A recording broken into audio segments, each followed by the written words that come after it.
Bueno, vamos a trabajar ahora con un tema que está relacionado con la abundancia de presas y la comparación de la abundancia diferencial de las distintas presas y los distintos tipos de presas en distintos conjuntos.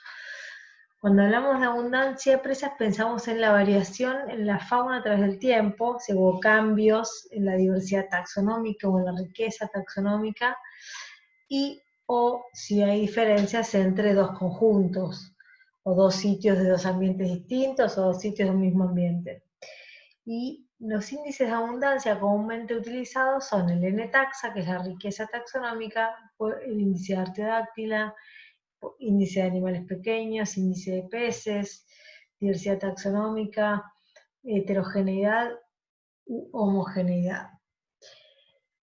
¿A qué quiero apuntar con esto? Supongamos que tenemos un sitio como este, con 8 niveles, en el que en cada uno de los niveles hay distinta cantidad de taxones, en distinta variedad y en distinta proporción. Pero yo acá los tengo contabilizados por nivel y en términos de NISP, ¿no es cierto? Entonces, bueno, el nivel 5 es el que tiene mayor NISP y es el que tiene mayor cantidad de guanacos. Pero comparativamente, ¿cuál tiene mayor guanaco en proporción? ¿Este o este? Y es difícil saberlo a simple vista, es difícil saberlo en términos de NISP. Es por eso que lo que tenemos que tratar de hacer es utilizar los test estadísticos apropiados y adecuados para hacer comparables los distintos conjuntos arqueológicos. Y para eso existe una serie de medidas de índices y de estadísticos que se pueden utilizar. Bueno, la riqueza taxonómica es uno de los estadísticos más fáciles de estimar y se indica con el término N-taxa, que es número de taxones, número de taxones presentes en un conjunto. No es difícil de estimar, solamente hay que tener cuidado de que no se sobreslapen o no se sobrepongan las distintas categorías taxonómicas que tenemos normalmente en un sitio arqueológico. Cuando hacemos la lista de taxones presentes, acuérdense que yo les comenté que no es necesario adscribirlas a una categoría de nivel de especie. Muchas veces no podemos llegar al nivel de especie y los especímenes que analizamos los ubicamos en categorías más inclusivas, como esta, camélide, o mamífero grande, mamalia grande. Entonces, normalmente esto es una lista taxonómica con distinto nivel de especificidad, pero son igualmente útiles y publicables. Normalmente se publican así las listas taxonómicas. Entonces tenemos 7 categorías, de las cuales uno corresponde a indeterminado, otras corresponden a nivel de especie, y otras a nivel de familia, otras a nivel de clase y tamaño. Clase y tamaño. Ahora bien, acá tenemos un número de especímenes, un número de restos total a 91, de los cuales 40 son indeterminados. Por lo tanto, el NISP, el número de especímenes identificados, es de 51, porque salvo estos, todos estos fueron identificados a algún nivel taxonómico, ¿no es cierto? Bien, ahora, ¿cuál es el N-taxa de esta muestra? Acuérdense de esto, tengo que cuidar que no se sobrelapen las categorías taxonómicas. Entonces, si bien yo tengo 7 categorías, de las cuales una no es un taxón, y estas 6 son un multinivel, pero hay acá categorías que se sobrelapan. Por ejemplo, la Mauonicoe, camélido y mamalia grande se sobrelapan, porque estas 3 son mamífero grande. Entonces, yo tengo que considerar solamente una, que es guanaco. En el caso de Félide, puma con color, y Felis jaguarundi, todas estas están dentro de la misma categoría Félide, entonces yo tengo que considerar puma con color y Felis jaguarundi. Por lo tanto, en esta muestra, si bien tengo 6 taxones o 6 tipos de taxa clasificados, en realidad el N-taxa es de 3. Es 1, 2, 3. ¿Se entiende? N-taxa igual a 3. Fíjense Bueno, esto es cuando nos referimos a que no se sobrelapen las categorías al calcular el N-taxa. Ahora bien, pasemos a estimaciones de la diversidad taxonómica. La diversidad taxonómica quiere decir cuán diversa es una muestra, si tiene mucha variedad de especies o tiene poca variedad de especies o de clases taxonómicas. La diversidad considera al mismo tiempo la cantidad de taxones y la distribución de los mismos. Hay algunos índices de diversidad que calculan estas dos cosas al mismo tiempo. Vamos a ver estos dos conjuntos como ejemplo. Tenemos el conjunto A con 7 categorías, 6 taxones, rey americano, zorro gris, guanaco, osotocero hueso ártico, puma con color, feble y jaguarundi, e indeterminados. Y en el conjunto B tenemos los mismos taxones, todos a nivel de especie y los mismos indeterminados. Ahora bien, la distribución en este conjunto es equitativa. Todos tienen un NISP de 4. Nunca nos pasa esto, pero bueno, supongamos que pasó. Y en este otro conjunto tenemos una distribución diferente, donde predominan el NISP de guanaco y el resto de los taxones se encuentran representados en uno o dos individuos o elementos, o NISP en este caso. ¿Sí? Bien. ¿Qué queremos ver con esto? ¿Cuál de estos dos conjuntos será más diverso? ¿Cuál es más heterogéneo? ¿Cuál es más homogéneo? ¿Por qué se dan estas relaciones diferentes? ¿Por qué tendremos mucho guanaco en este conjunto y en este no? ¿A qué se debe? ¿De qué cronología tiene cada uno de estos conjuntos? También pensamos en todo el contexto, ¿no es cierto? Bueno, para calcular la diversidad taxonómica existen varios índices. Se calculan todos, o sea, normalmente los calculamos con programas de estadística. El que yo uso normalmente es el PAST, supongo que lo deben conocer si ya cursaron estadística, que es un software que es gratuito y es bastante fácil de utilizar. El índice de Shannon-Weaver se calcula mediante esta fórmula y el índice de diversidad de Simpson, que es también un índice de dominancia, porque marca la dominancia, se calcula mediante esta fórmula. Normalmente en zoología utilizamos este índice que también se llama recíproco de Simpson, que sirve, ¿por qué? Porque nosotros normalmente en los conjuntos zoológicos piensan que la mayoría de estos índices se usan en ecología, donde hay una gran cantidad de datos, no en nuestro caso en el que trabajamos con muestras pequeñas, pero tomamos prestado de la ecología este tipo de índices y preferimos usar este porque es el que es menos sensible a la riqueza taxonómica. Normalmente nuestros conjuntos tienen riqueza bastante baja, un N-taxa bastante bajo. Entonces, este índice es menos sensible a las riquezas taxonómicas bajas. Bien, en el caso del índice de diversidad de Simpson, si el resultado es más cercano a 1, quiere decir que domina un taxón. Es menos sensible a la riqueza taxonómica, ya lo dije, y que es el gran problema de los conjuntos alcofaunísticos. Igual calculamos los dos, ¿no? Para comparar y para mostrarles. El índice de Shannon, que se utiliza mucho también en los análisis líticos. Tenemos que el conjunto A, ¿se acuerdan del ejemplo este? Conjunto A y conjunto B, este que tiene más parejito y este que tiene más dominancia de guanaco. En el índice de Shannon tenemos que la diversidad es mayor que en el conjunto A que en el conjunto B. O sea, sí, tenemos más diversidad. ¿Por qué? Porque no solo tenemos más taxones, o muchos taxones, sino que están distribuidos de manera equitativa. Por lo tanto, hay una gran diversidad de especies consumidas. En el conjunto B también hay una diversidad, hay buena N-taxa, pero están concentrados en el guanaco. ¿Se acuerdan el ejemplo de la tabla? Entonces la diversidad es menor en este conjunto que en el conjunto A. Y si calculamos con el índice de Simpson, lo que vemos es que da mayor el conjunto B. ¿Por qué? Porque hay una dominancia, acá se produce con el estadístico D, se escribe con el estadístico D, y hay mayor dominancia de guanaco, por lo tanto, este valor es más elevado que este. ¿Sí? Son dos índices que se utilizan en conjunto.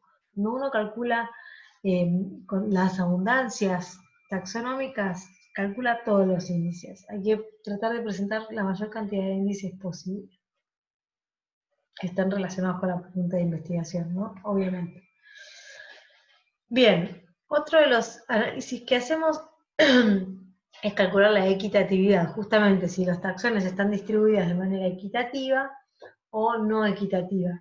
En el ejemplo que les di era obvio que el conjunto A es más equitativo que el conjunto B, pero muchas veces comparamos conjuntos en los cuales esta diferencia no es tan obvia, por eso también se calcula estadístico. Y se calcula con el PAST, por ejemplo. Pueden utilizar otros programas estadísticos, pero fíjense que no es nada complicado. Yo en el PAST lo que hice fue cargar los datos del conjunto A y los datos del conjunto B. Y me fui a este menú de aplicaciones y en donde dice Diversity, apreté Diversity Índices, que hay varias opciones, y apreté este menú y me dio todos estos resultados de todos estos índices de diversidad y abundancia, etc. Taxa, ¿cuántos taxones hay en cada uno de los conjuntos? En el conjunto hay 6, en el B hay 6. ¿Cuántos individuos? 24, 24. ¿Se acuerdan que? Ahora volvamos. El total de los determinados aquí. A ver, una cosa.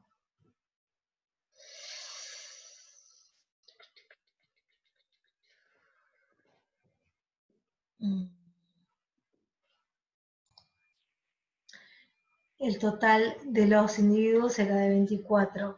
A ver, volvemos a ir para atrás. Acá. Esta sumatoria da 24, porque yo no puse, obviamente los indeterminados no se ponen porque no es una categoría taxonómica.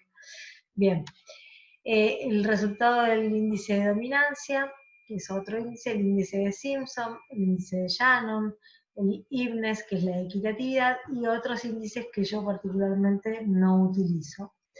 Pero bueno, fíjense cómo no es complicado estimar estos índices y siempre con la ayuda de un programa de estadística.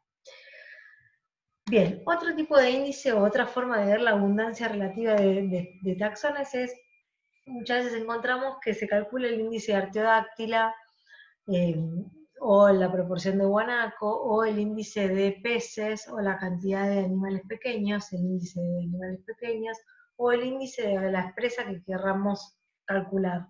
Esto que es para ver qué proporción o cuán importantes son estas especies que nos interesan dentro del conjunto total. Normalmente se estudia el índice de Artiodactyla porque son las presas más grandes, entonces las presas mejor rankeadas. Es por esto que a veces se trata de ver cuánto han consumido la presa mejor rankeada y si esto varió a lo largo del tiempo. Esto no es difícil de calcular, se puede usar estas fórmulas que yo les estoy poniendo ahora, o también las proporciones de estos animales. Lo importante es que nosotros definamos siempre el método y la forma que utilizamos con nuestros conjuntos arqueológicos. Un ejemplo de aplicación de todos estos índices que vimos en esta última clase, de ver las variaciones en el N-taxa, en el índice de Shannon, o el índice de las proporciones de guanaco, de animales pequeños, es, acá les puse un ejemplo que es no por ser autorreferencial, sino porque es el que se me ocurre que puede servir como ejemplificación. Acá en este caso, en este trabajo, comparábamos, por ejemplo, cómo se comportaban las faunas de la región de montaña, de los sitios localizados en la parte de cordillera, del sur de Mendoza, que son estos, y los sitios de piedemonte, los sitios de planicies y los sitios de la Payunia. Si había variaciones en las especies consumidas, en la diversidad taxonómica, en la cantidad de guanaco consumido y de animales pequeños en cada una de estas regiones. Como ejemplo, yo solamente les voy a mostrar la comparación entre el área de montaña o de cordillera y el área de Payunia, el campo volcánico de la Payunia. Lo que vemos es que en el Holoceno tardío se comportan de distinta manera. Y con estos gráficos, en el que nosotros graficamos cada uno de los índices que yo les acabo de contar, la riqueza taxonómica, la proporción de guanaco o el índice artiodáctila, la proporción de animales pequeños y el índice de diversidad. De esta manera podemos, a través de plotearlo, a través del tiempo, podemos comparar de manera bastante sencilla distintas regiones. Por ejemplo, cómo varió el consumo o la riqueza taxonómica durante el Holoceno tardío en la montaña en relación con la cordillera. Bueno, en la montaña aumentó relativamente la riqueza taxonómica a lo largo del tiempo y en la Payunia como que disminuyó. Bueno, después les explicar por qué. De la misma manera, fíjense la proporción de guanaco en la parte de cordillera, como están muy elevados en todos los sitios, la cantidad de guanaco consumido, siempre en valores cercanos a 1, que quiere decir casi el 100%, ¿no? Esto sería el 80%, el 65%, pero la mayoría están por arriba del 90% en cordillera, mientras que en Payunia los distintos sitios arqueológicos tienen como una diversidad bastante, o variabilidad bastante importante en la cantidad de guanaco, mientras que en algunos sitios hay un 80% de hueso de guanaco, en otros no hay nada, o menos del 50%. ¿Sí? Comparamos así y decimos, bueno, lo que pasa es que en este ecosistema hay una mayor cantidad de guanacos disponibles que en este. Bueno, pero en la Payunia hay bastantes guanacos también. Entonces, bueno, ahí es donde se empieza a discutir, porque en algunos sitios sí, en otros no, se va achicando la escala. Pero a nivel comparativo, en la cordillera, los guanacos han sido un recurso sumamente importante, mucho más que en la Payunia. Si pensamos en la diversidad y cómo varió a lo largo del tiempo, vemos que en el área de cordillera hubo una diversidad relativamente alta, una disminución a mediados del Holoceno tardío y un aumento, al menos esa es la tendencia, de un aumento en la diversidad en momentos más tardíos.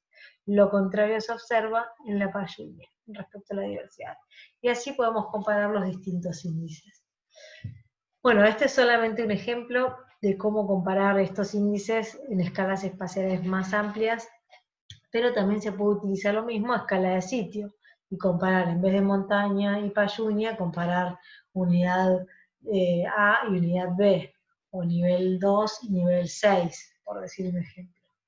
Bueno, esto, digamos, esta última clase o esta última unidad es un poco más complicada de explicarlo a la distancia, y sin un pizarrón o sin una ejemplificación permanente, pero no es difícil, la verdad que no son mecanismos complicados ni difíciles. Lo difícil por ahí en su arqueología, más que el análisis de datos y la cuantificación, es hacer hablar los datos que respondan a una pregunta interesante, ¿no? Que no sea una mera descripción de un conjunto arqueológico. Tal vez lo que a mí más me interesa es que ustedes tengan las herramientas o sepan cuáles son las herramientas que existen para cuantificar un conjunto arqueológico y que tengan mucho cuidado de no cometer errores metodológicos cuantitativos, metodológicos estadísticos. Para esto hay muchos trabajos que discuten cada una de estos variables, indicadores, unidades de análisis que yo les transmití en esta unidad.